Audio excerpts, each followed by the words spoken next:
So, welcome on in, everyone. Thanks for coming to another episode of Scholarly Sidetracks. Today we have on an Arilynn Hyatt. How are you? I'm good. How are you? I'm good now that this take is actually going to record, so this is going to be good. So, for all of us who don't know who you are, what do you do and what makes you you? Yeah, that's a pretty loaded question, but I guess the best way to describe myself is I'm a senior at the University of Arizona and I'm double majoring in journalism and studies of global media. Oh, And then on the side, I am a part-time news reporter, journalist, whatever you'd like to call it. so the whole bag, everything about you, pretty much every day is journalism. That's the world. Yeah, I spend all my days in the journalism building. Yeah. And has this, I assume there's a love for journalism, right? Like you enjoy being in it. Oh yeah, I love it. Ever since I was like a little kid, I've always loved the whole aspect of it. I started my own elementary school newspaper when I was 10. Pretty dorky pictures out there. And then even when I was a kid, younger than that, I had a pretty vivid imagination and I would pretend to like be a news anchor in my room. I would read I My mom would buy me like the Times Kids magazines and I would like, read them like I was a news anchor. So Did you I get a guess lot of views? Did your TV station do well back then? yeah, we were number one. We were Awesome. nationwide. That's Yeah. great. That's always the goal, and it's tough to get going. But to have started at a young age, like it's a trailblazer right there. Yeah, yeah. I'm one of a kind. Good. So, before you even get to doing the degree, the double degree at U of A, you're in high school and you're considering doing those things. I assume at that time, like you knew in high school, this is what I'm going to do. I'm going to U of A and I'm going to do this double degree situation. I actually didn't know in high school, like, even though I've always sort of been interested in like the news and reporting, I actually wanted to go into political science when I was in high school. I just fell in love with my AP US history class, and so Mm. I really liked learning about government and things like that. And so I was on that path. I also took AP government as well, and so that was pretty solidified. I kind of wanted to go into law, and I applied for political science. But then once I got into the U of A over the summer before my orientation, I sort of reflected and was like, okay, well, is this going to make me happy? The next 4 years, like, is this is this going to make me happy? And long story short, I didn't want to do that. I knew in my heart like it wasn't going to make me happy. As much as I loved like the whole government, politics, policy making side of things, I much rather liked talking about it rather than being the one doing all of that. And so Gotcha. I was like, you know what? I think I'll switch it to journalism, and then if I like it, I'll continue on. If not, I can always switch back, but we'll just see what it is. And then I had my first meeting with my academic advisor, and she told me about this double major program, and it sounded pretty interesting. And so I was like, you know what? Instead of a minor, like, I'll just do this instead. This sounds great. And so ever since then, I've loved it though, and I've never had to like change. So yeah. That's good. I don't know how many people get to change their degree almost every single time. How many people are like, "Oh yeah, I tried this," or usually it's like if it was for in this scenario, like if you were going to do political science first, that they would have officially done it. They would have given it the Oxford try for a year or something, and then changed it after and backtrack however much they need to. In this case, maybe not as much because they're somewhat related, but you get the point. Yeah. So it's common to have this double degree then, if the advisor mentioned it as a path. I don't know. I don't know if there's many of me out there that has this like double major, but at the School of Journalism there are multiple different like double degrees. A couple of my friends are double majoring in journalism and communications, which is a pretty normal path as well. They're pretty similar, so it's just a lot of writing. And I am my freshman year, the journalism and studies of global media was it was a new degree program, like double degree program. So I don't know if there's not a lot of us out there. I don't know who else could have the same degree as me, but There's I one know, Arilynn, that's all we know. and that's all that's important. Exactly. I'm kidding. But I do know a lot of people that do the double major for sure. And so for getting into the U of A from high school, is that a tricky time? Like, are you having to grind out all your classes to be top A on everything, science, math, language arts? Do you need to have extracurriculars? Or is it a relatively easy or simpler degree to get into? Well, I think applying to the U of A or to any college, it's not a super easy feat. I know I was very confused with a lot of the questions and things that were required of me, but I always considered myself a pretty ambitious student, and so I was definitely stressing about like AP testing. Didn't need to do it, but I actively like did that for myself. As a degree track for journalism, it's I wouldn't say it's easier. You don't have to take as many like prereqs, you know. If you want to go into like medicine, for example, you don't have to take like chemistry or anything of that to prepare yourself, but it can be pretty writing intensive. You do need to know how to write, you need to know proper grammar, you need to learn AP style, which you'll learn that at the U of A, so you don't need to learn that before, but knowing some of those, if you want to go into journalism, knowing a little bit of AP style could come in handy and could be very useful. So, did you personally have a journalism endeavor or job while you were in high school before you got to the U of A? I did not. I also didn't do like yearbook or anything like that at my high school, but when I got to college, that's when I started my journalism career. It just kind of fell into my lap. I wasn't actively searching for a job, but Okay. it happened to just fall into my lap and be like my first job ever. I didn't really have a job in high school either. AP classes and all of that kind of restrained me a little bit, but I worked when I was 18 as a reporter for the Sierra Vista Herald Review. It's a local newspaper in Sierra Vista, where I'm from.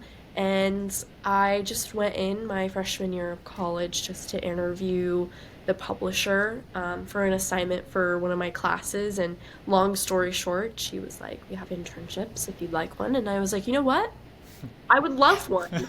I have zero experience though. Is that okay?" And it was, and they taught me a lot. I got a lot of mentorship there, and that's the start of my journalistic endeavors. And what's it kind of look like to have that intro job? Like for anyone who's like, oh, I want to get into journalism, but I don't want to just sling coffee or, you say intern and it sounds like I'm not going to do anything. Is that a typical experience? Is that what you went through or what happened? Yeah, and I could say this for a lot of the like my Sierra Vista Herald and then all of the recent internships I've had since then. It's not like what it sounds. You're not getting coffee, you're not taking notes or organizing things for someone else. You're actually actively reporting and being a reporter. And so when I was at the Sierra Vista Herald Review, I was considered a general assignments intern reporter, meaning I basically covered anything, community events, covered a little bit of politics. I covered more social, like welfare kind of topics, if that makes sense. Yeah. And I was going out, reporting, pitching stories, editing, all of that. Sometimes taking photos for my picture or stories, not pictures. Where's my brain? And so you're actually treated as like a journalist, not just an intern, which is really cool, actually. I don't think a lot of other internships let you have that much control or creativity, you know. Yeah, and it's a funny thing to where other internships are like that, where they kind of make you gruel it around with dummy work, we'll call it, to not actively try and see, okay, do you like this role? Let's see how you do with it. Let's try and get you used to the whole rigmarole. Let's get you into the field, and to have someone like those at Sierra Vista to take care of, oh yeah, let's make sure you actually want to do this, and if you're good at it, or if not, we can help you get good. Let's get it going. Yeah. And a lot of other internships here in Tucson that deal with like news are the same way too, which is like really nice to go from like Sierra Vista up here to Tucson and know that there are also opportunities up here for me to continue growing my skill and enhancing my craft and trying to be the best reporter I can really be is really nice. So there was a time when you were going to the U of A in Tucson, but still being the reporter intern in Sierra Vista. Yes, yeah. So I getting the whole internship in Sierra Vista happened November of my freshman year, so my first semester. I was a baby. And then I started that January. So the start of my second semester is when I started actually my internship role, position, whatever you guys want to call it, at the Herald. And so until about May, I was doing it all pretty virtual. I was writing in my dorm room. I was making all my interviews were either on Zoom or over the phone or occasionally over email, which is not the best. I don't Ooh. recommend it, but if you're in a time crunch and have like a quick question, it's always an option. And then once I was done and moved back to Sierra Vista for the summer, I worked in person full time until like about July, and then I went on to other things. So yeah. And as far as the degree itself goes, like you're at the U of A, you're doing your double degree, is it very. You mentioned it's writing intensive. Is that kind of all you do is a lot of writing? Is there some in the field work? Is there teamwork? Like what do the classes kind of look like for you? Yeah, so for all of my journalism classes, it just kind of depends on what it is. Might be some teamwork. I know there's a class called Cat's Eye News at the journalism school where it is just you're producing a news broadcast, and that's a lot of teamwork. We have like people that audition to be like the news anchors or reporters or in front of the camera or behind the camera, and you're all working together to create a newscast. But then there's other journalism classes, which is just like your basic reporting or your feature writing or your food journalism, where it is pretty independent. You're coming up with your own story ideas, you're pitching them, you're going out and you're reporting, you're interviewing, you're editing. Occasionally, yeah, there'll be like peer review critique, and that's always terrifying because it's like I'd rather have my professor just read it and like critique it rather than like a peer for some reason. But it gets you out there, it gets you out of your shell. But then for my studies of global media classes, those are pretty independent just because it's an online program. So it's kind of hard to do team stuff online, but it's more of like the research aspect of like communication. So it's like communications research or like how is reporting the news? How is that in other areas and aspects of the globe, and is it being done in a ethically and diverse, inclusive way? And then learning, okay, well, if it's not, how do we get it to be there like that? If that makes sense. Yeah, if it's wrong, how do we make it not? How do we fix Yeah. it? Yeah. And so, do you feel like it's been more, whether it was the Herald or some of your other positions as intern or more of an employee in that sense, or if it's more of the classes or some of both, does one tend to do better at making you feel comfortable with being in the world of journalism, whether it's being whatever the technical term is, of the talking face on the front of the camera or to be doing the writing? Are there pluses and minuses? Do you enjoy one more than the other? Such like that. That's a really hard question. Because they both have their pros and their cons. I like to say, I like my classwork and my classes because I'll actually learn like techniques and like the proper way of like interviewing someone, for example, or like, writing exercises. But I also really like my like outside of class reporting and like being working at a news outlet because I like being in the field. I love going out there and reporting and talking to people, and you're only going to get better if you actually go out and do it and practice and apply everything you learn in class into what you're actually trying to do. And so I guess I could say that I like working in the professionally more than like for a class just because I get to really like, okay, this is the real deal. I get to just no more pretending in class, you know? Yeah. Yeah. So do you feel fully comfortable, like today, we'll say, of doing, to whatever degree, of doing kind of all facets? Like, are you comfortable being in front of the camera? Are you comfortable writing your own stories independently? You feel kind of like you're getting in your own rhythm? Yeah, I think so, definitely. I mean, it is my final year, and if I wasn't comfortable yet, then like maybe we should all be concerned, because we're going on my fourth year now. Obviously, I always have this mindset and this belief that no matter what, though, like you can always keep improving upon your craft and your skill, and ignorance will kill you, especially in the journalism field.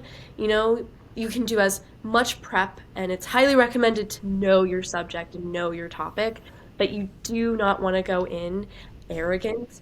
I like to try and go in very not naive. I know I do my prep work, but like I like to go in with a pretty naive state of mind. A lot of some of the questions I do ask, they're not really hard questions. They're kind of obvious ones, but just to start off kind of easy and then we ease on into like the interview, if that makes any sense. I don't know if I like answered your question. No, yeah, that's good. Like to, let me think how I want to phrase this.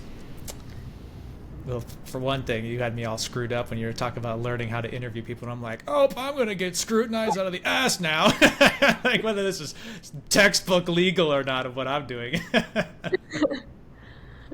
But it's good that you're saying that you know what the subject is. Like you're not going in like a total idiot and being like, well, so you're telling me that your airplanes fly? Like they can, like the thing weighs 1,000 pounds and just can fly? That sounds dumb.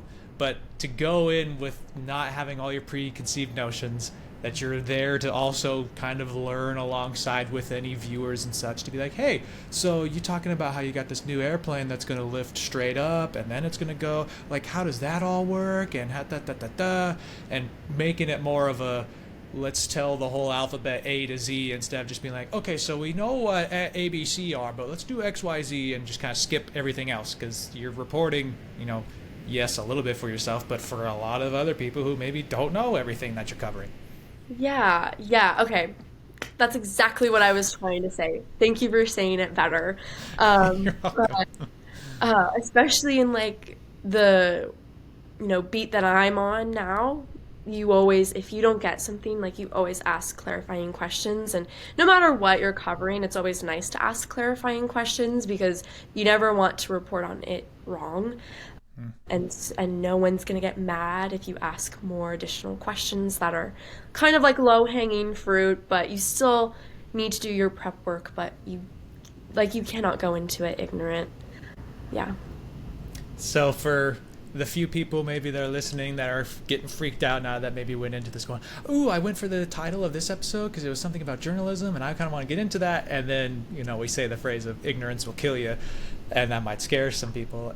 Are there any tips you may have for those who might want to get into journalism, either as, is there a better term than talking face? What do I call, are they the reporter? Is that a better term? Yeah. Okay. Report. So if they want to be more of a reporter, if they want to be more of a writer, do you have any kind of tips for getting a person to be, maybe they're more timid or afraid or just not sure, how do they get over it basically, or how do they get through past that and they can be more, a stronger reporter, a stronger journalist? Yeah, this might terrify people. You just got to do it. Practice, practice, practice, practice. You're only gonna get better if you actually go out and do it. I am a testament to that. When I was 18, I wasn't the most outgoing, out there person, and I'm not really super like, wow, but Hey, can I interview you right now? Like anyone out of nowhere. but when I was 18, I was deathly afraid of talking to strangers because, growing up, you're like, don't talk to strangers, and then a journalist, that's basically all you do is talking to strangers and work with people. And so, and sometimes I'm in my head and need to do this, but when I was 18, I would like basically block out the 30 minutes before I have to go and do this interview. It's just me telling myself that I can do it. Just press the button. You know what to say. Sometimes I would write out what I had to say because I got really nervous when going out and interviewing. But throughout time, I mean, now I'm 21, so like over time that fear is just gotten less and less, and I'm able to not have to hype myself up to just like call someone up and be like, hey, I have these questions, or to like set up an interview and really put myself out there. It can be hard. Putting yourself out there is like terrifying even now, but you really do learn in journalism to like, you know, especially like depending on what you're covering, like people want to talk about what they're passionate about. And so 9 times out of 10, they're gonna say yes to an interview. They're going to be willing, they're going to be happy to talk and answer any kind of questions you might have. And then also, you just learn how to get a thicker skin.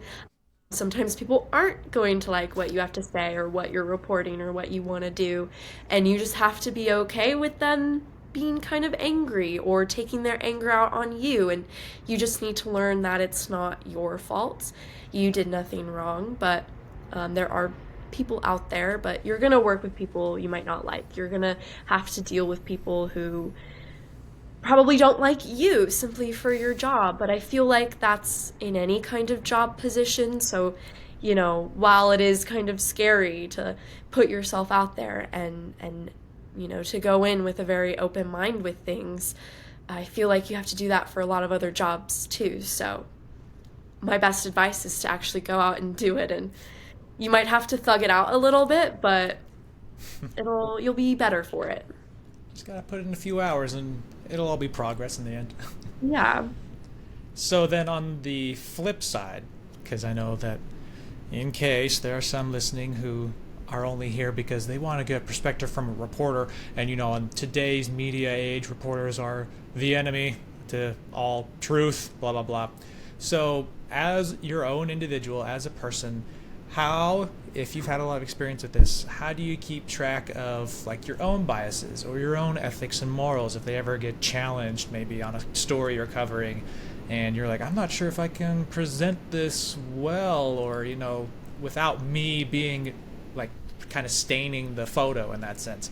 Do you have much time with that? Do you feel comfortable kind of just journalizing? What's the word I want? Journalisming is what I like to call Journalisming. I like that. I mean, I've never been in a position where I can't write a story because of my opinions. I've never been in a position like that. Journalists do have their own code of ethics that we like to follow. FYI, you can Google them. It's the Society of Professional Journalists Code of Ethics. And it just talks about being fair, being accurate, being respectful of other people, all of those things, but in greater detail. I'm like giving you guys the spark notes. But for me personally, I do have my opinions on things, but I like to not go in with having any of those opinions already determined, if that makes sense. Like, I like to keep a very open mind when I'm going and covering a certain thing. And I like to talk to both sides. If it is, politics related or just in general. There are two sides of a story. I like to get both sides because that's accurate, that's fair, that's a part of our code of ethics and a code of my ethics as well. I also hold myself to some pretty journalistic high standards, but for me, I can always pretty much separate my own personal opinions to what needs to be done in the job, and I feel like a lot of reporters are the same. I mean, I've only been reporting for like 3, going on 4 years, so I'm not that much experienced, but I feel like a lot of us out there, we can separate, and if we can't, then we simply just are not covering those topics, if that makes sense. Well, and that's kind of that'd be my default assumption with a lot of reporters, because if you genuinely want to go out of your way, have your everyday life be that you are trying to promote or to show or to simply highlight a story that's going on to whatever degree, we talked about like the food journalism and politics. It doesn't always have to be what's the red or blue thing happening at the day. It can be whatever. But that you want to go out of your way to show these stories, it's more likely that you're going to be like, okay, so what all is happening, and let's make sure everyone can have a chance to see what all that is or what everyone's thinking. That way they can take away whatever they want to and you feel satisfied that you were kind of the mouthpiece for that, or like, hey, you're like, here's the way that you can see this now, or this is the thing you maybe didn't know. And it wasn't that you definitely brainwashed people into thinking like you. Like, why the hell would I think that? Like, if you wanted that, you would go be your own like personal talent in some sort of way. Like if it was something in politics you want to be, you'd go into politics and be a politician and actively have that be your voice. Or if it's some 400 other things, you would be the person who's saying the things in the interview instead of being the journalist that's just trying to show the story. Yeah, yeah, exactly. And not everything is black and white. And the way I like to view journalism is it's a gray area. And so not everything is black and white, and you just need to ask around and ask those questions to anyone and everyone, as scary and intimidating as that is. You're just trying to figure out what the story is and tell the story. And most of the time, people applaud you for that and will work with you. So, yeah. Well, that's good to hear. You don't get to spit out all the time. It's not bad being a journalism all the time. It's not like not everyone hates you. People still like journalists. So we go back to the U of A a little bit here, and you're going through your classes and such. You mentioned a couple of roles you've had in your college career now. So you're done with the Herald at this point. What's the next endeavor that you're working on at that point? Yeah. So when I left the Herald going into my sophomore year at the U of A, just because with my class schedule, I wasn't going to have time to make it down to Sierra Vista as often as I did my freshman year. So I started looking for jobs actually in Tucson, so the commute wasn't so bad. And I got a job at the College of Fine Arts, working under their marketing department. It's called Arizona Arts.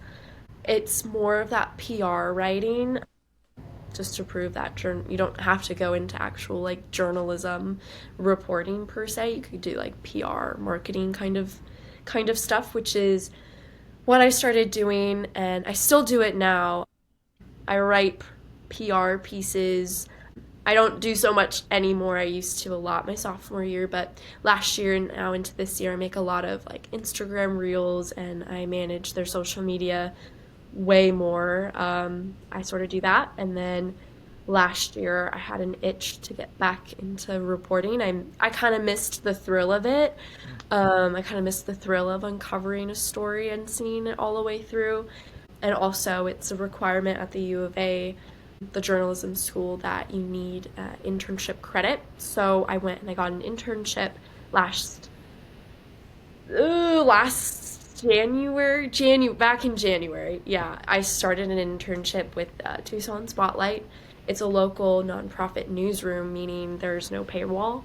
So all of our news is free to access.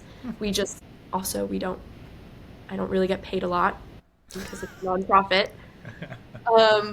But it's, I'm back in local news. I do both now just because my schedule, I have a lot of flexibility to do both, especially with my classes and it all being pretty much in Tucson. I can manage it all pretty well.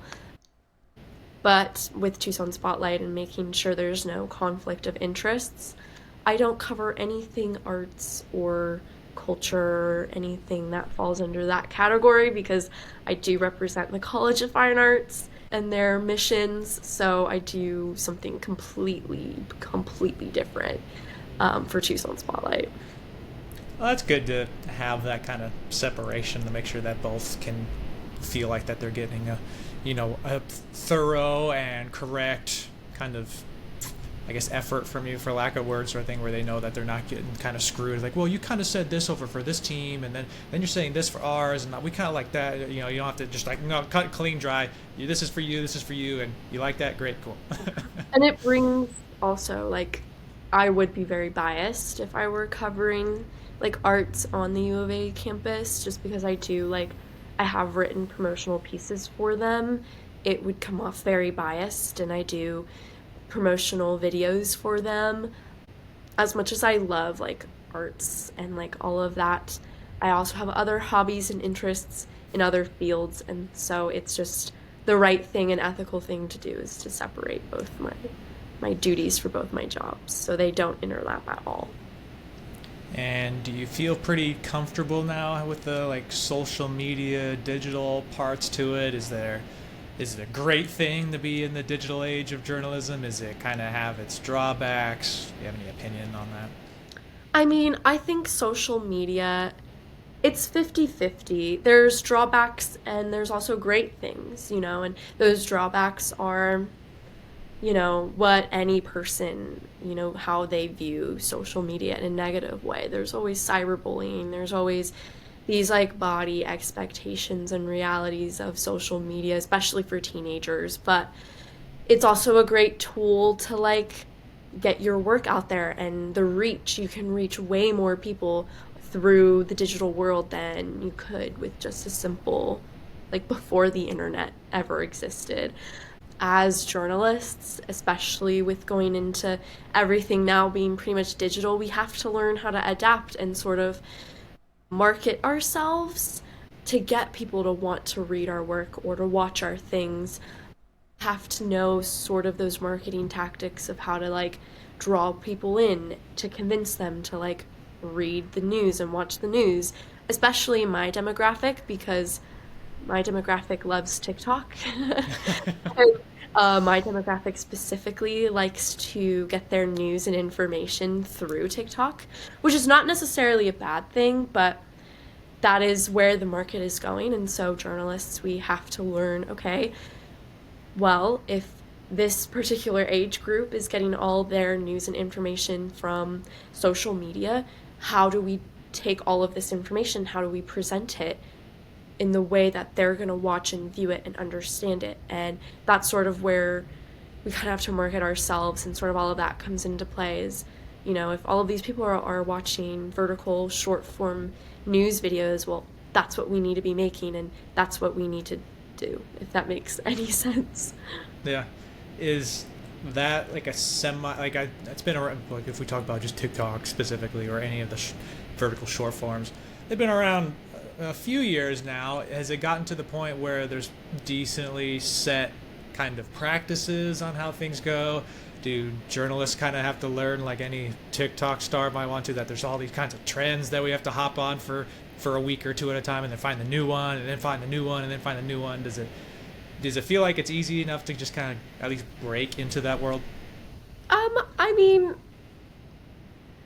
I think it just depends on the person. A lot of short form, like Just love to vertical pause. videos.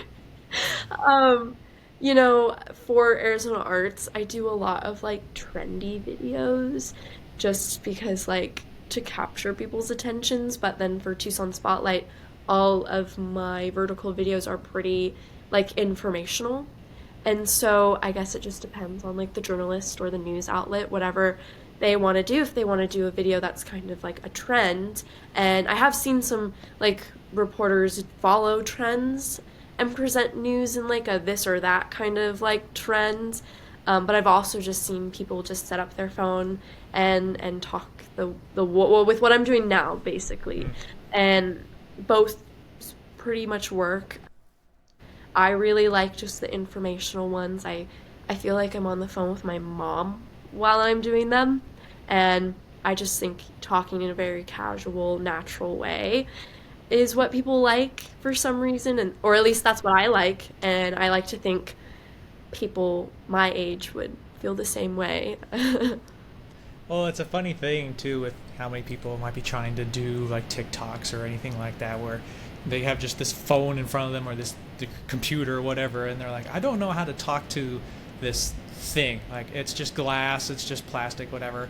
There's no human connection. It's not like, I think even this has some part to it, like we can see each other's faces, so that helps, but it's not quite the same as in person. You have the 14,000 parts to language and communication that you're lacking, whatever. But for like how you said, I just imagine I'm talking to my mom. That's great to make it to where that you can imagine that there's a person on the other end of this device thing, and I care about them to some variable degree. I want to make sure that they hear what I have to say. I don't need to yammer on really fast, and I don't need to say all this gigantic jargon and stuff. That I can just tell it as it is. They're going to take it however they want, and we're going to be good and move on to the next thing. And that's a great mindset to have. Yeah, yeah. And like I think especially if you're going to make informational videos or even go into broadcasting, you need to not think like, oh my gosh, thousands or millions or how many people are going to be watching this. I just think I'm on FaceTime with my mom. Like, I'm just talking to my mom or my friend. I'm not thinking about the people at home that are watching this or how many people are going to be watching this video once it's edited and ready to post. I I don't really think too much into it, honestly. I'm just kind of like, well, here's my script. This is what I'm reading. I practiced it. I have a teleprompter behind my little camera, so if I get lost, I can look up and be reminded of what I need to say, and I'm just gonna do it. And it definitely takes more than one try, obviously. Sometimes my words get jumbled, but I try my best not to overthink it at all. I want it to seem natural. That's good. So, like, in this whole world of journalism, that you've had a couple of different positions now, and more or less the same thing in the sense that you're working on finding stories, putting them out, such like that. Can you give us like a little rundown of, like, let's say someone's like, I don't know, I want to be in journalism. Like, I don't really know what exactly you do in the sense of like what is your work. So let's say it's you, and you can pick for either position, whether you want to do for the Arizona Arts or Spotlight on like style and stuff. But let's say there's a story you want to cover.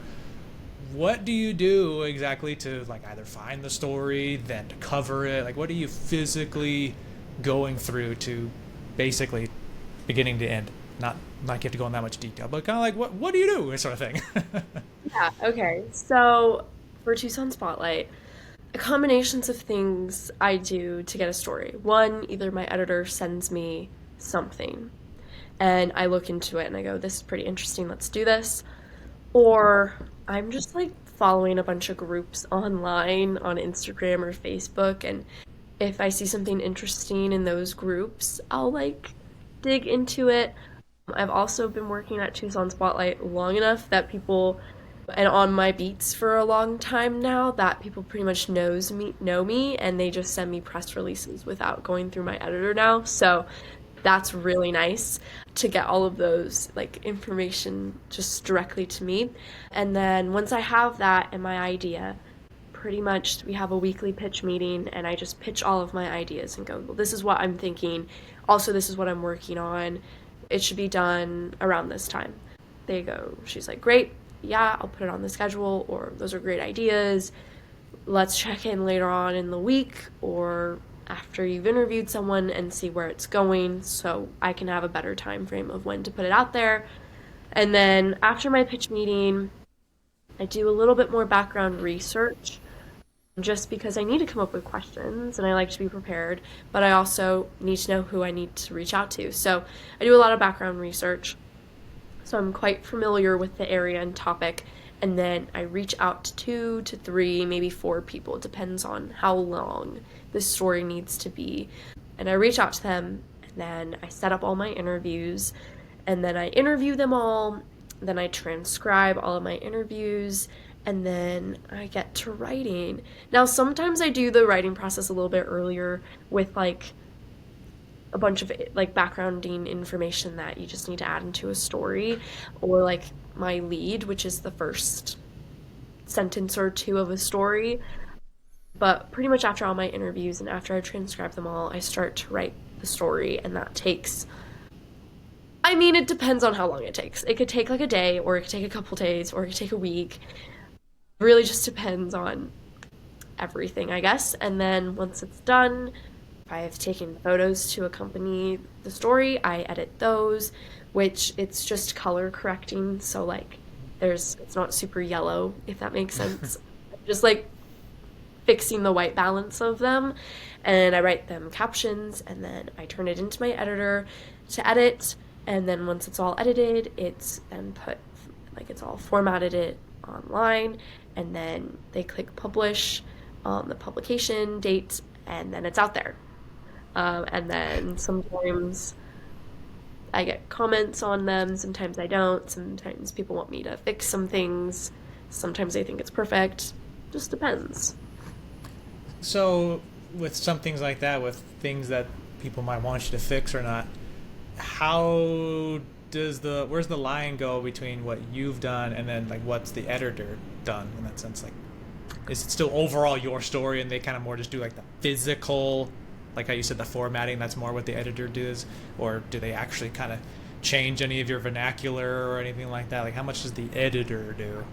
So the editor, it would be unethical to change like vernacular, but if I write like a run-on sentence, for example, they would probably fix it so it's not a run-on sentence. Like it's all still my voice, but it's like a grammar check, honestly. Or, hey, this like paragraph could be two sentences. And then we'd work together to make it two sentences. Or it's also like formatting or writing the headlines. I don't write my own headlines. So like very like simple minuscule things like that, but it's still my voice. It's just they are better grammar police than I am. So, yeah. You make the car, they put the bow on the car. Yeah, yeah.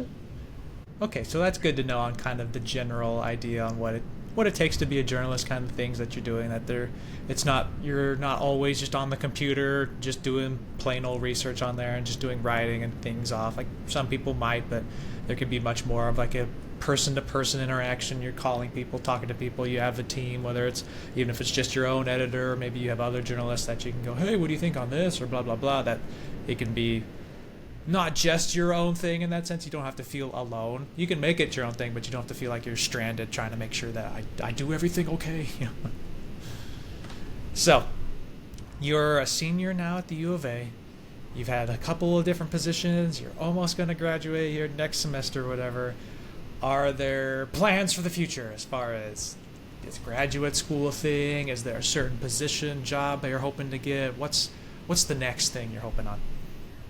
I have no idea, actually. But I feel like I'm not the only person out there that is in that same boat. I mean, I graduate in May, so there's still time for me to find a job. It's quite early for me to start applying to real world positions. So I have yet to do that, but I really don't know if I want to go into like the PR side of things or continue to be a reporter. I think what I'm just going to do is apply to any place that sounds remotely interesting and just see what happens. I've thought about graduate school too, just because I've always been a school person. I've always been like an academics kind of person, and it would be cool to say that I have a master's degree. Don't know when that would happen. I know for a fact I need a break from school after I graduate, so graduate school is like years away for me to start to think about and consider. But it's definitely an idea. Yeah, that's all I have. I wish it was more exciting than I don't know, but I feel like it's pretty relatable to a lot of people out there. So, Yeah, it's no. kind of hard to know exactly or even have a couple ideas of what you want until it gets, you still, still have time to see what senior year brings on what exactly you want. Like maybe even later you might figure out, do I even want to be in Arizona still? Do I want to go across the country? Do I want to go abroad somewhere or whatever? There's 100 different ways that it can go, and you don't have to know today. Or Yeah. tomorrow.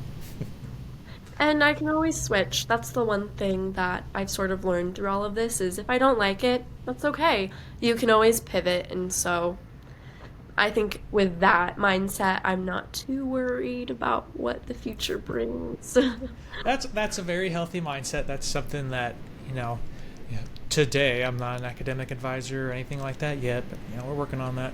But what I try to give to a lot of people that are going through whatever various post high school things, whether it's careers or it's schools, and they really don't know what they're doing. I can tell them my whole story of like music and medicine and then going to audio and then astronomy and this whole thing that bounces around and shit. And it really comes down to basically until you're dead, you can change your mind. You can do something else. You can always have it be what you want. Yes, there's going to be all kinds of things that get in the way as far as family, life, money, whatever, but you can still kind of tweak things to be more what you want. Like with journalism here, if this is what you want, like yeah, this is definitely what I want. then that can be whatever it needs to be down the road. Like maybe it needs to be in person and I get to be an anchor because I need to have that thrill. Maybe later on you're like, I kind of need something calmer. I just want to be able to just kind of be on my own terms, maybe just do the writing, kind of work on the back end. It can be that. It can always be this thing that all it is in the end is just what you want. It doesn't have to be this thing. And if I don't have this thing, then I'm done. I got to figure out something completely different, or I just have to hold on to it forever, even if I don't like it. I picked this, so I gotta stay here. And it's good to hear that at least one other person knows that, no, I can have it be what I need it to be. Well, cool deal. So I guess I'll go with the two big parts that happen at the end of the episodes here on Scholarly Sidetracks. The first one is that you are granted a redo to your life. And, of course, you don't get to use the redo, unfortunately. We don't pull out the time machine and go, hey, you get to go do it now. But let's say there's someone that ends up being at the exact same point as you are in the scenario. Let's say you, for whatever reason, maybe you didn't really like going to the Herald during your freshman year. Like the commute ended up being too much of a struggle, blah, blah, blah. Or maybe I wouldn't have done the double degree because I didn't actually use the world studies, blah, whatever. In case there's someone else who's at that same kind of spot of like, I'm not sure if I want to do a double degree with journalism, or I don't even know if I want to practice being an anchor or being on that side. Like, I don't know if I care about that. And any kind of perspective you might give might make it better for them, or that they could save the time, money, or effort that you could have saved. Is there anything that you would do from high school to today? Like redo? Yeah, like redo, or you would have done a little different, if anything. Oh, I don't know if I would necessarily redo anything. I don't really have a lot of like regrets. I think the one thing I would maybe if I like could travel back in time and redo was maybe like a couple, like maybe my freshman year of college or more my sophomore junior year, studying abroad. I've never studied abroad, and I've always wanted to, but I've never done it. And I feel like if I could redo anything, I'd study abroad and sort of see what the media landscape is abroad, and maybe change my world perspective a little bit. Is there somewhere you'd go to right now if you're like, here's a ticket, you can go to wherever the hell you want for 2 weeks, 2 months? Do you already have like a country in mind that you're like, oh, I gotta go there? Yeah. Switzerland. I've always wanted to go to Switzerland. I've been there. So It is so cool. I always tell people, if you have the money, do it, because that's like the biggest catch, is that it's expensive. But I got a friend of mine who we were friends in college. We were roommates and such for a few years, and he is a Swiss man, so he's been back there since 2019 when we graduated or whatever, and went to visit him for like 2 weeks back in 22, something like that. And it's just the green and the food and just the vibe, it just seems like relaxed in a way compared to America. Like, they're just, if the sun is up, you can do stuff. Sun goes down, we're relaxed, we're just enjoying each other's company. And I'm like, oh my God, I need to stay here. yeah. So if you ever get that chance, I hope you do. It's awesome. Okay. And then the second thing is basically I make sure every single guest is allowed either 30 seconds or 30 minutes of unfettered time, to where I'm not going to prompt you in any sort of way besides if there's anything you want to say to be funny, be inspirational, or literally just say to everyone, thanks for listening, goodbye. If there's anything else that you'd like to say from your story or just in general, what would it be, if anything? And the only thing I can really think of is that JoJo Siwa clip where she's just like, dream guest on my podcast. That's all I got. That's all I have. That's going to inspire millions of people. So what do you mean you act like that's nothing? That's a lot. You're right. Sorry. Okay, so just on the off record, you feel like you've been well questioned enough for this? Yeah, I feel like it was a good interview, yeah. Okay. I passed the test enough on my interview questions, everything. Yeah. Okay, well, then all that's left to say then, I guess, is thank you very much for being on the show. It's been a huge pleasure to get to know your whole story and just to know another reporter on the more human side of things. Yeah, thank you for having me. Sure thing. And to all you listening, thank you very much for being on here. We'll be back again sometime, but the next time I see you is the next time that I do. Have a good time until then. Bye-bye for now.